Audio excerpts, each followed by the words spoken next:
日のお稽古もワクワクドッカンですっごく楽しかったな。みんなパークランドで勉強したことしっかり自分の力にしてて、私も頑張ってニョキニョキしないと。おーい、エイブちゃん、今大丈夫？あ、ミクちゃん。出てきていいよ。エムちゃん、練習お疲れ様。さっき練習覗いてた時、かなでちゃんからメッセージが来てたよ。え、かなでちゃんから？どうしたんだろう。さっきあの子に会ったよ。ああ、そうなんだ。あの子に会ったって。今日お父さんのお見舞いの帰りにあの子に会った路地に寄ってみたんだ。そうしたらまたあのゴミ捨て場の前にいるのを見つけて、少し話ができたらって思ったんだけど、何も話したくなさそうだったから、とりあえず明日同じ場所で待ってるから、よかったらノートを取りに来てほしいって伝えたよ。よかったね、エブちゃん。明日あの子に会えるかも。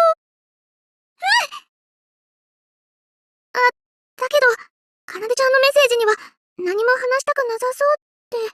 エブちゃん、私ね、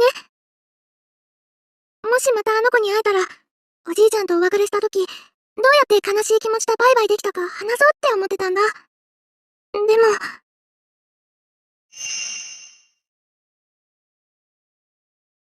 私が一番しょぼぼんってしてた時のことも話さなくちゃいけないから、今、あの子に話しても、もっと苦しくさせちゃうかも。そっ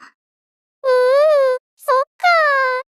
せっかく会えそうなのに、どうしたら元気になってもらえるんだろう。来ちゃった。なんだか久しぶりだな。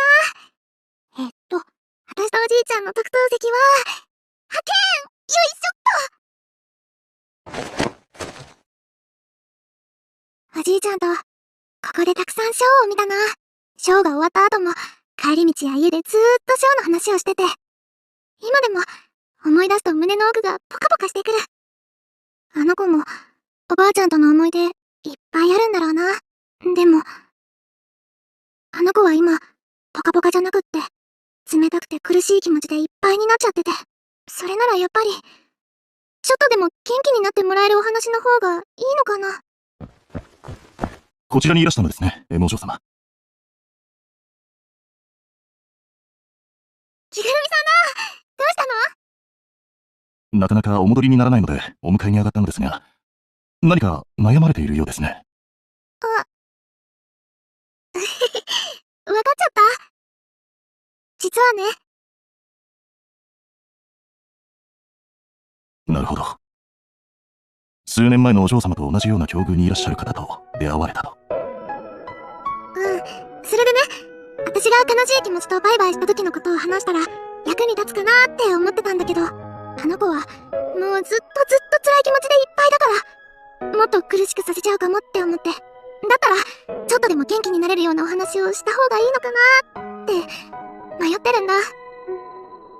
そうでしたか。少しだけ私の話をさせてください。着ぐるみさんの話？ええ。お嬢様はご存知だと思いますが、行くあてもなく、周りの全てを恨みながら生きていた私に手を差し伸べてくださったのは、楽之助様でした。あの方曰く、4人目の孫にもそば役が欲しいと。それから私は、あの方に社会で生きていく術を教えていただき、おそばでお嬢様の成長を見守ってきました。だからこそ、あの方が亡くなられた時は、笑顔で眠られたと分かっていても、とてもショックを受けました。そうだったんだ。私がしょもしょもしてた時、ずっと励ましてくれてたから気づかなかった。大人ですので、何よりお嬢様に格好悪いところなどお見せできません。ですが、表面上は取り繕えていた私よりも、お嬢様の方が先に立ち直られたあの日、目を真っ赤にしながら、それでも笑顔で部屋から出てこられたお嬢様を見て、私は奮い立ったのです。私も前に進まねばと。確かに、お嬢様が経験されたことを話せば、その方は苦しくなってしまうかもしれません。ですが、勇気を届けられるかもしれません。勇気？悲しみは乗り越えられる。乗り越える方法がどこかにある。だったら探してみよう。あと少し頑張ってみようと。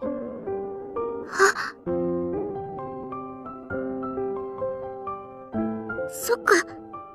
あの子が前に進むためのお手伝いができるかもしれないんだ。あの時のことを話すのは、お嬢様にとっても辛いかと思いますが。心配してくれてありがとう、着ぐるみさん。でも、あの子に勇気をお届けできるなら、私やる。人というのは、後ろ向きよりも前向きに歩く方が得意だ。え？昔、楽之助様がおっしゃっていた言葉です。私も前を向いて歩くの大得意だよ。ええ、存じておりますとも。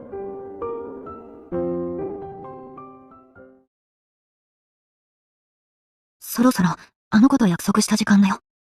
来てくれますように。あ、来たんじゃないかな。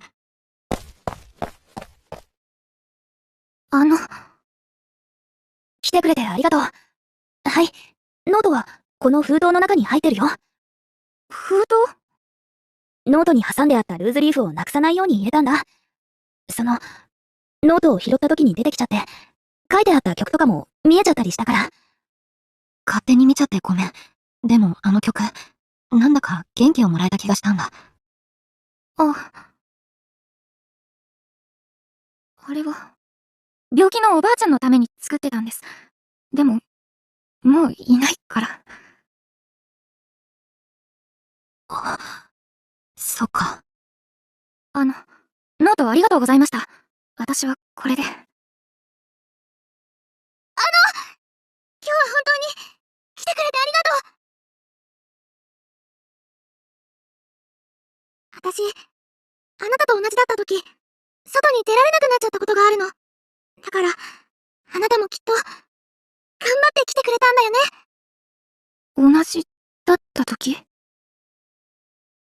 私もね、ちょっと前にお別れしたんだ。大好きだったおじいちゃんと。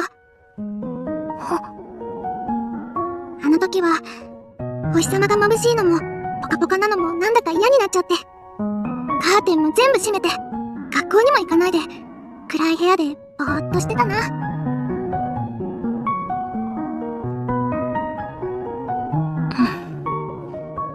同じですね、私と。もうちょっとだけ、私の話をしてもいいかな。え？私が寂しい思いをしたのは、おじいちゃんとお別れしたからだけど、私が悲しい気持ちにバイバイできたのも、おじいちゃんのおかげなんだ。だから、私と同じようにはいかないかも、だけど。聞きたいです。お母さんもお父さんも、友達も先生も、これ以上、心配させたくないから。おじいちゃんとお別れしたすぐ後は、まだちゃんと元気だったんだ。家族でご飯も食べてたし、学校にも行ってたし。でもね、学校で勉強してても、友達と遊んでても、おじいちゃんのことを思い出しちゃって、その度に、胸の奥がキューってなって、すごく苦しくて。あの時は、世界が私に意地悪してるんだって思っちゃってたな。おじいちゃんにはもう会えないって分かってるのに、なんでおじいちゃんと一緒だった頃の思い出ばっかり思い出させるんだろうって。それで、ある日、朝起きたら、急に部屋から出たくなくなっちゃったんだ。前の日まで学校にも行ってたし、家族と笑っておしゃべりしてたし、おやすみって普通に寝たのにな。自分でも気づかないうちに心が限界を超えちゃったんだろうね。うん。お母さんたちもすごくびっくりしたと思う。おじいちゃんとお別れしてちょっと経ってたから。どうやって立ち直れたんですか？きっかけは棚から落ちてきたペニーくんだったんだ。私の部屋、おじいちゃんからもらったぬいぐるみとかおじいちゃんと撮った写真がいっぱいあってずっと見ないようにしてたのに、ペニーくんが落っこちてきてから急に目に入るようになっちゃったんだ。それでもう全部どっか行っちゃえってクローゼットにしまっちゃおうとしたの。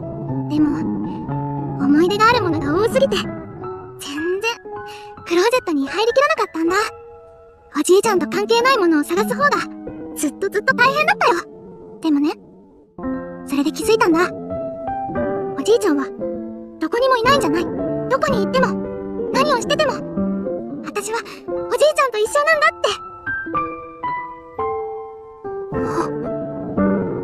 その時ね、本当に世界がぐわーって変わったんだ。ずっと真っ黒だったのに、キラキラキラーって光り出したの。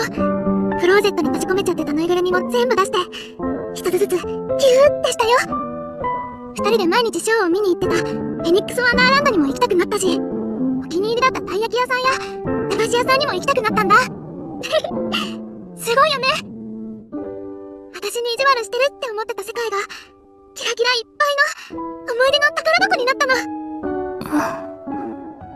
思い出の宝箱。来るのかな。私も、そんな風に思える日が、このノートと向き合える日が、来るのかな。